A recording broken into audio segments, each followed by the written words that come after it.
Mark the prepositions. First question, she can speak English better than me. এই সেন্টেন্সে preposition কোনটি? এই সেন্টেন্সে কিন্তু প্রিপোজিশন হলো দেন। টিচেন দেন, দেন কিন্তু এখানে প্রিপোজিশনের মধ্যে ব্যবহৃত হয়েছে। কেন? মনে রাখতে হবে দেনের পরে যদি অবজেক্ট থাকে, যেমন মি, আস, হার, হিম, দেম, ইট, তাহলে কিন্তু দেনটা তখন প্রিপোজিশনাল ফ্রেজের মতো ব্যবহৃত হয়। তাই এখানে দেনটা কিন্তু প্রিপোজিশন। নেক্সট কোয়েশ্চেন কি আছে দেখিনি। নেক্সট কোয়েশ্চেন আছে, who carved whose name on the stone. কে কার নাম পাথরের উপর খোদাই করেছিল? এখানে অন কিন্তু প্রিপোজিশন।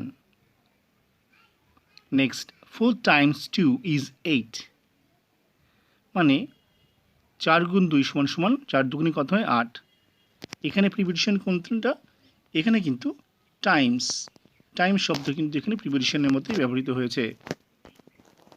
TIMS টাইমস, এই টাইমস শব্দ কিন্তু এখানে প্রিপোজিশনের মধ্যে ব্যবহৃত হয়েছে। নেক্সট কি আছে?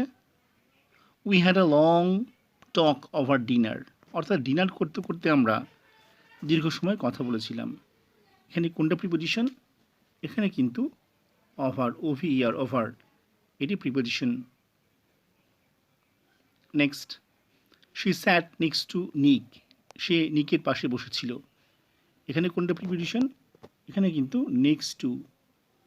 নেক্সট টুটা কিন্তু এখানে প্রিপোজিশন। তাহলে কোনটা প্রিপোজিশন বোঝা গেল? প্রথমে কোনটা?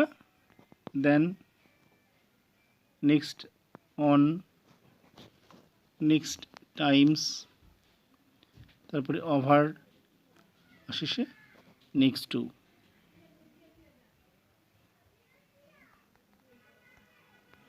আশা করি তোমাদের ক্লাসটা ভালো লেগেছে। যদি ভালো লাগে তোমরা অবশ্যই লাইক, কমেন্ট এবং শেয়ার করো।